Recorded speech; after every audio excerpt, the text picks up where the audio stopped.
The views and opinions expressed on any program are those of the producers and/or the persons appearing on the program, and do not necessarily reflect the views and opinions of FRC Media, Bristol Community College, or the City of Fall River.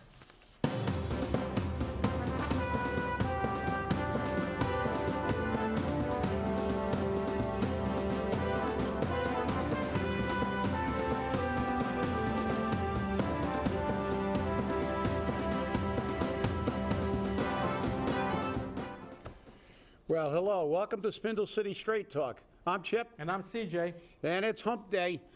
And we have our guest. It's less than 1 week till the election, the big election. And for all those who watched our last program, you know, we had the mayor with his with a complete dissertation on his economic development plan. And some people said, "Oh, you know, you should have asked him more questions." Well, that's not our format.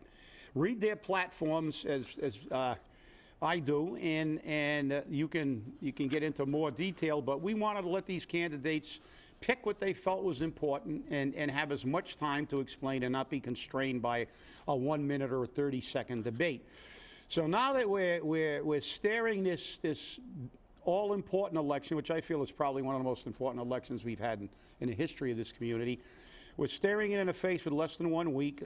We have a candidate for mayor, school committeeman, Paul Coogan on today. So welcome, Paul. Nice to have you back. Thank you, Jeff. Nice to have you back. Pleasure to have you back, Paul. I resemble that remark. No, we've always managed to disagree. No, in reality, we maintain our format. You know, we want the people to get your view. We're less than a week away from the election. And we're going to give you the time to expand on what you really truly feel is important. I have your platforms. We do our homework. If you want to go on the website, please go on the website. He has some fairly well defined positions on issues: public safety, opioid crisis, economic development, housing, etc. Educate yourself. We always tell you that, but I want you to take the time to give us, your philosophy and what you're going to do as the mayor that will turn the city around. Well, again, thanks, guys, for having me on. But what I think is going to turn... Paul, could you make sure your mic's on? Let me see. Mic 11. Is it good? You want to switch mics? I want to make sure. Good. Okay. Yeah, good. Okay, so when I go out talking to people on the circuit, I believe that the number one thing Fall River needs to do is get an attitude change towards the whole political structure in the city. I think people are so jaded and so cynical about what's going on in our city. You and I were talking about it briefly before we went on air, and it's distressing. I mean, I don't know how you flip it, but I know I'm going to try. I think we have to make sure there's a connection with the people, get out and about and talk to them. I think I look at the attitude of what's going on in our city right now, and it's highly cynical. And I think, in my experience with Durfee, the way you change things is connecting with people, getting them into the mix so that they feel comfortable talking to you. Like last night, I talked to a group of policemen, and I was commended for talking from the heart, because that's how I talk. I worked with the police every day up at Durfee, and I had no problem going down there and addressing them. There's probably 40, 50 people. They had a couple of the candidates there also, but they were kind enough to let me come in and talk to them, and I think that that's what it's going to take in the city, group by group by group. I always talk about it, visiting all the sites the city owns. I think go to the water department. Go to the fire department up on Eastern Avenue. Go to all of them. Talk to the guys. Go right in and talk to them and let people know that their voice is important and you want to hear what they have to say. I think if you could start to reconnect, I do it pretty well with the schools. I visit all the schools. But if you can reconnect with all the employees in the city and make them feel like they're stakeholders instead of just somebody that's punching a clock and has no say on the way things are going, I think you engage them, you make them feel important, and I think we can start to turn the city around. I think it's going to be a tough haul, but I am ready to take it on, and I'm ready to try to do my best to make people in the city be proud to say Fall River again. I do not believe that's what's happening right now, and I think we can do a hell of a lot better. Well, you know, and I think that basically what you're saying is rebuilding trust. And I think that's a big factor. Obviously, we've seen we all know about the government's response to the mayor's motion and what the government said about the lack of forthcomingness. We see last night's council meeting with not being able to get figures from people who are in the administration. There's an innate distrust. And I'm looking at your platform, and I see in many of the areas like public safety, you're talking about involving the community, having eyes on the thing. And that's a key, I think that's a fundamental start. And I think that, first of all, when we can truly believe again that when we see something coming from, whether it's the 6th floor or the council, that it's an accurate representation and the taxpayers' dollars are being spent wisely and we can make sure that we know where our money is, I think that's a good issue. Now, because you started along that tact, if you want to expand a little bit more or you want to go into another area, well, obviously let's look at public safety. I mean, we still have rain coming through the roof on Stanley Street and downtown, our main fire stations. We still have guys with one set of gear. We still have the fight about what doctor you can see if you're diagnosed with cancer. There are things going on. We can resolve these. These are things that can be resolved. We can fix a roof. We can find the best way to get treatment to the guys when they have issues. We're not reinventing the wheel here, but we're putting eyes on an issue and walking it through and making sure we come to a resolution. I said that last night. I said, you know, if I want to resolve something, I'm going to call someone up and say, let's get a coffee and let's talk. And maybe we're not going to. Maybe we're going to end the conversation not agreeing, but it's a start. It's communication, and that's what's going on. When I hear these stories about the fire station or the one old truck, and believe me, I'm extremely happy that all these fire trucks have been replaced and they're moving in the right direction. But that's got to be a regular event. Those things have to be cycled through two out, two new, two out, two new, so that we stay on top of it all the time, not all at once. And, you know, of course, the mayor inherited that too. I'm not blaming him for that, but it's something we have to get into a pattern of routine maintenance and routine swapping these trucks out. Same thing with our police vehicles. We talked to those guys last night, swapping the cars out regularly. I looked at a sheet the other day. I think of the top 10 or 12 cars, there was like 4 of them out, accidents, whatever. We have to have our mainline patrolman in a car that's safe, can respond to an accident, and get them around the city the way we want our guys going. I mean, that's what I'm talking about. I told them, you know, between the fire and the police, those are the representatives of the city. Those are the ones people see most of the time. I hate to tell you. I mean, they see the teachers in the school, but out on the streets, it's those guys. Our DPW crews are right along with them. Those are representatives of the city, and we have to make them feel comfortable in what they're doing and make sure they have the tools to do it. And I don't think it's, like I said, it's not rocket science. Maybe we have to redirect some money, but those are the things I'd put myself into. Well, obviously, you know, I have a great interest in public safety, right, since I spent 38 and a half years on here, and you touched on some good issues. Roofs. Globe Station was built in the 1950s. They've redone that roof and spent millions of dollars redoing a flat roof. All you had to do was, as they're doing in Rhode Island in one community, tear the roof off, put a pitch on it, because we all know how flat roofs are. You'll never fix them. And as far as the health care, even when I was the president of the union, I think it's a disgrace that the city of Fall River tries to negotiate a low-ball price for firefighters, police officers, or any city employee who's injured in the line of duty. If you get hurt at your house, you've got health care from the city, and you can go get a second opinion, go to the doctor of your choice, fundamentally. But when an injury, you don't know how many times I fought the department on that issue. I think it's an absolute disgrace that any employee in this community is injured while he's servicing the public, and the city is out there not trying to get him the best health care, but trying to negotiate a low ball price. And that is, to me, obviously an issue. And I know there's no need to expand on that because you just said you wouldn't do that. But that's the key. The key is let's put people and taxpayers and truth first, and we're going to begin to go a long way. And obviously, replacing apparatus, that goes back to Meyer. I was talking about having something, and just for the record, we haven't actually purchased any fire apparatus with our own money in decades. Oh, I know it's all. And the thing is, but you need that Right, there. absolutely. In the event we can't secure a loan, and there should be a regular, if we can't get a grant, they have to be, and you're 100% right on that issue. But, you know, that's what we need to do, and I think that's a message that all the voters have to look at. Look at our record, look at our past, look at what's going on, educate yourself, and realize that this election is about who will move, not only move the city forward, but who will bring trust back to government, and who will actually give us the best bang for our buck. Well, So, you know, you brought up trust back to government again.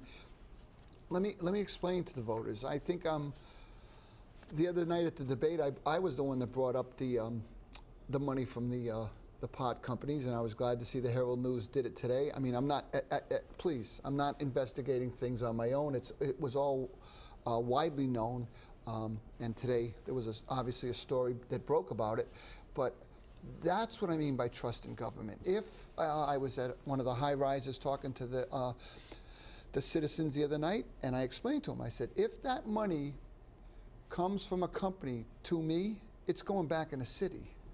It's not going in an envelope to Boston to pay lawyers. It's going to go back in the city.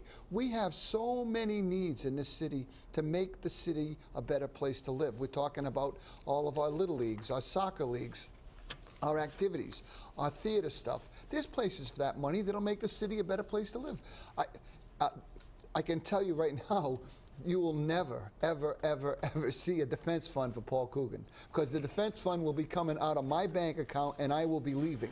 There will be no one giving Paul Coogan money to pay for lawyers. If, God forbid, it's not going to happen, something happens that I get myself into a jam, I will resign and go take care of my own legal issues. I will not try to ask people that are doing business with a community to give me money. That will never happen.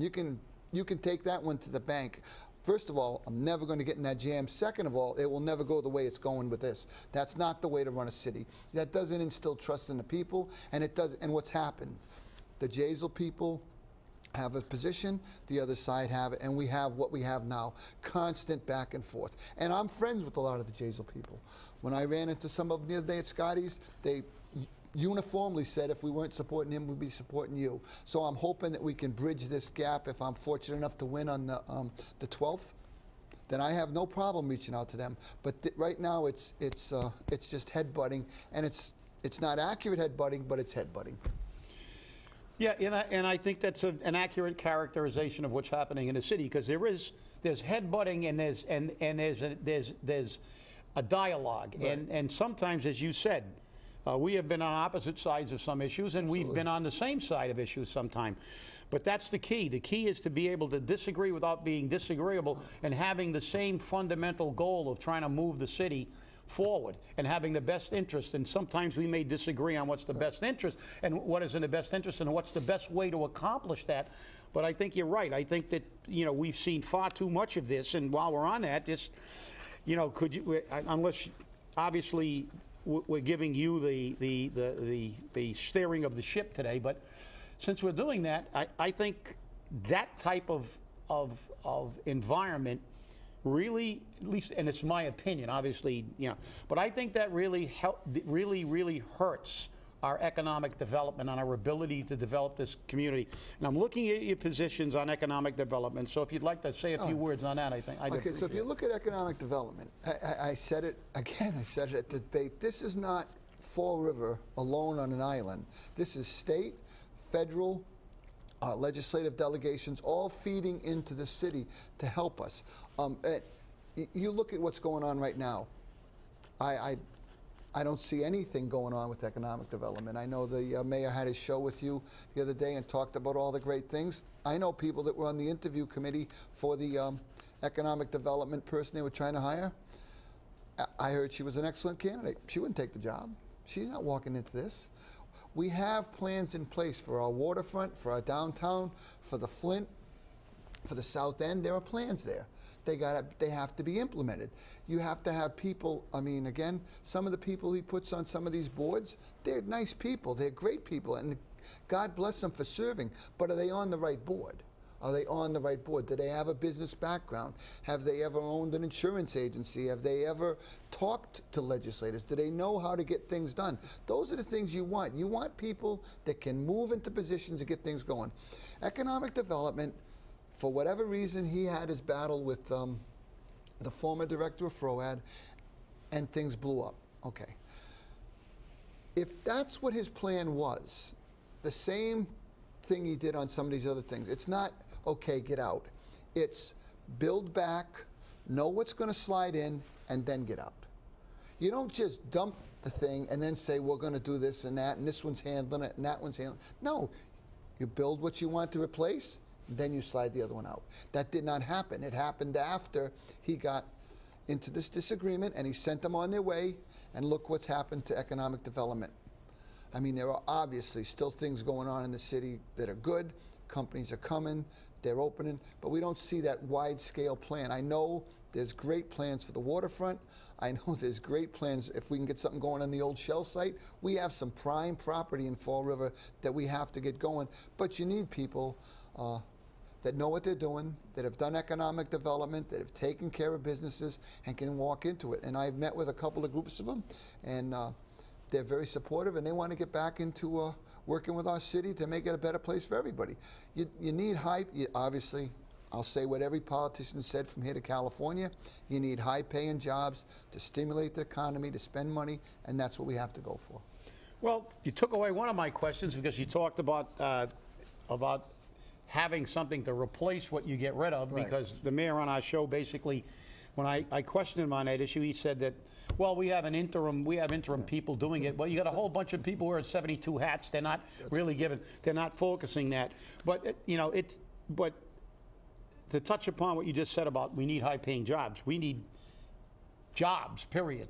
Because the economy, we can say what we want, no matter how many companies we get in, if the people in the city of Fall River aren't working, and we get back to on our first show, I think we talked about the old neighborhood, and we walked around the Flint a lot, and we played up there, and we saw a Flint where you had every storefront occupied. Absolutely. We saw a South Main Street, and none of these people had great jobs, but they had paychecks and they were spending money, and we talked about, and obviously as an educator, you know that technical skills and the ability, and I just want to ask you about a statistic I looked up, and we covered it on a show a while back, was there are 10 million jobs in the United States that are going unfilled because of lack of the technical education or the background to occupy these jobs. Right. So, I mean, are you going to have some type of program to do what like Rhode Island did when they had that welding program to Right. get people The into electric dovetailing. boat? Yeah, no. Because people seem to think the only place you can be employed is Fall River. But even if we get Fall River people to get a job Yeah, somewhere right. else, but then we have to retain them, like we That's have to right. retain our well-educated students who move away, you know? Right. So I just want you to comment Well, on we're that. in a place right here that that is dying for the opportunity to train people for specific jobs. I mean, Bristol Community College, where I went for a couple of years, is a tremendous asset. You look at Diamond, you look at Durfee. I talked to one of the council candidates that works on a technical training program in Attleboro. He told me he'd love to move that to Fall River. He told me that there are openings right now that we could fill. Those are the things we have to reach out and get back into Fall River. And as you said, Fall River has to be a place where if there are those jobs, people want to live here. People want to live here. They want to know that the city's functioning on all cylinders, and people want to live here. The schools are good. They're safe. There's a park to go to. There's things, and again, I mean, you just hit on it. We were talking about the old tennis court when you went up and down Eastern Avenue. Everything was busy. Everything was busy. There was a flow to the city. You look at it now, it's hit or miss. You go down Pleasant Street. Drove down it the other day and just did a little count.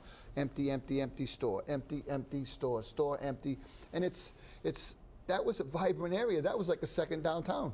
Yeah. That's how I looked at the Flint when we were kids. There was downtown where the Durfee Theater was and that, and then there was the Flint, which was like almost like a separate downtown. It's not like that now. These areas are have got to be filled up. There is a downtown renewal plan. I mean, we were talking about it last night.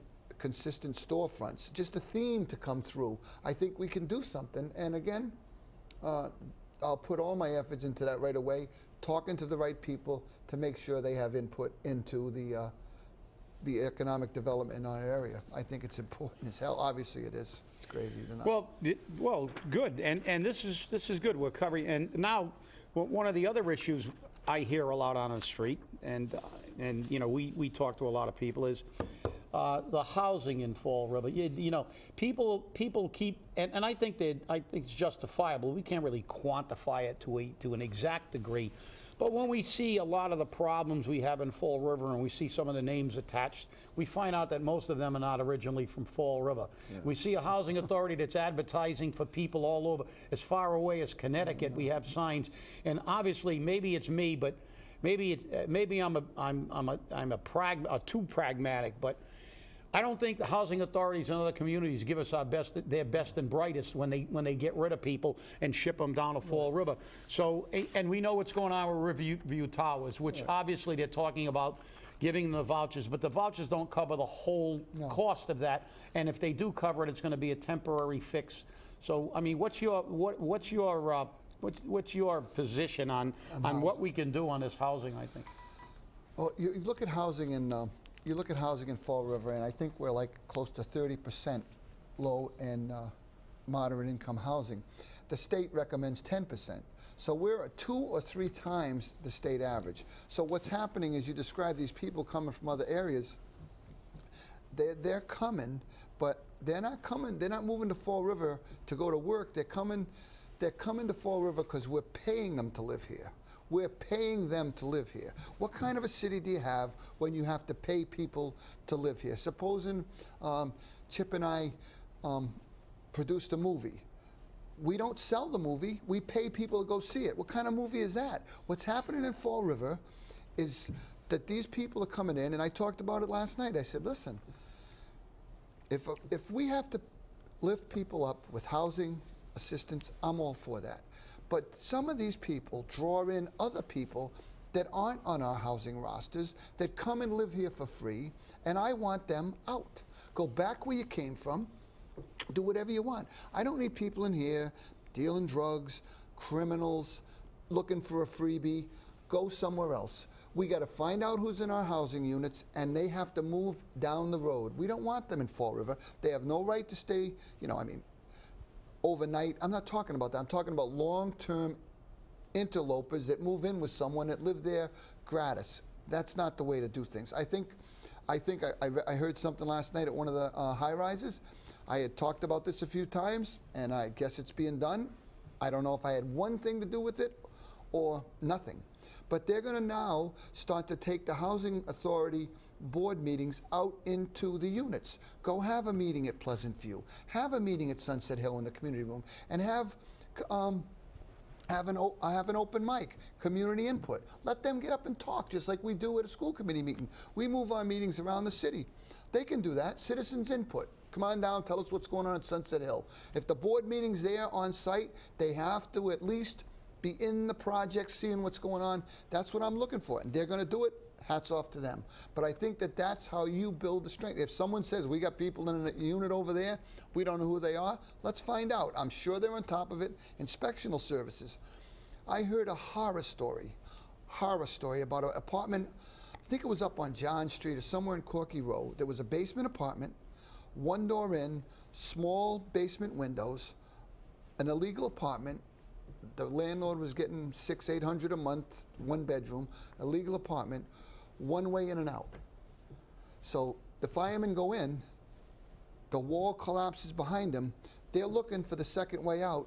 They're all in a world of crap. They're in a world of trouble because some guy wants to make an extra dollar. I would love to strengthen the fines for people running illegal apartments. I don't know what the fine is now, but I don't care if it's $5,000.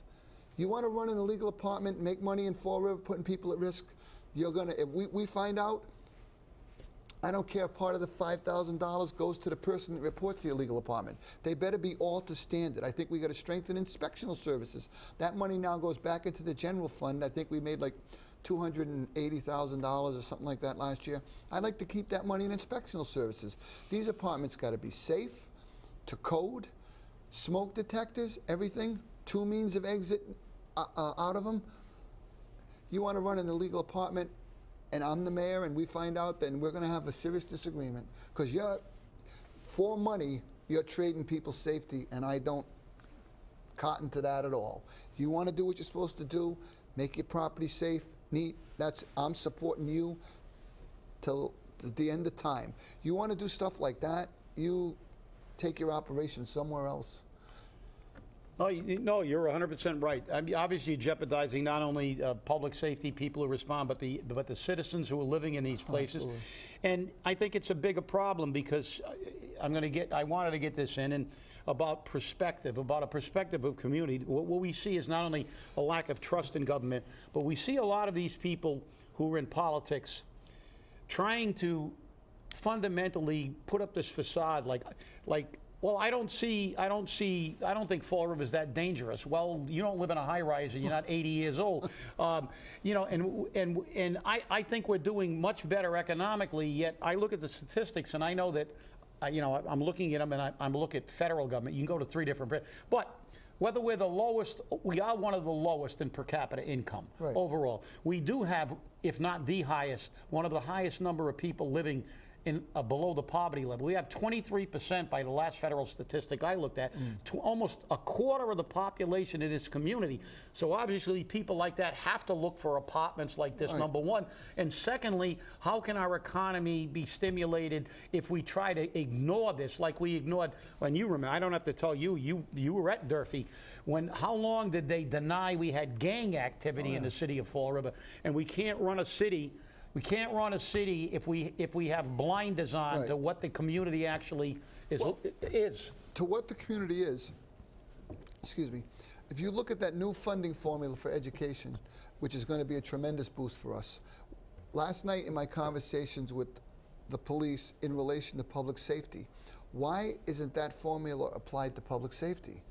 I might have the kids when they're little. These are adults. They're the same people. So if we're going to recognize them as English as a second language, low income, at risk, special needs, they're growing up. And they're the same people. So that funding formula should carry on as they get older and recognize that these urban centers do take on an additional burden. And welcome. I'm not against them, but we need the extra support too. That's how I look at it. If I can wrap things up, am I doing that, absolutely. Chip? Okay, so we got about a minute to go, Chip told me. So March 12th is right around the corner. I strongly believe that if you want to restore trust, integrity, and honesty back to City Hall, change politics as usual, get rid of pay-to-play, get rid of revenge politics where people think you have to get someone back if they're not with you or that guy supported someone else. I say, the heck with all that. Let's go back to working together, disagreeing respectfully if that's what it calls for, and moving on. I don't have to worry about people that I disagree with. You can stand in front of my house with a sign for another candidate, as far as I'm concerned. If you're a friend of mine, we'll be friends after the election. But you know, name calling and other stuff is going to add a different factor to it. But it's my position, if you treat everybody with respect, whether they're with you or not, they'll be with you down the road as friends. And if you give me a chance on March 12th, you'll see if we can implement something like that instead of what goes on now in Fall River with this constant back and forth and who's with who and who's doing this, and I need some money from them. The heck with all that. Let's run the city like a city on the merits and move Fall River forward. And I do believe that. It's not a slogan. Well, I think that's I don't know how much time we had. Perfect timing of our credits running. Perfect timing. Well, it was great to have you, Paul. Thanks, we covered a lot of ground, and good luck on the 12th, and we may be speaking again. Who knows? Never know. Thanks, Chip.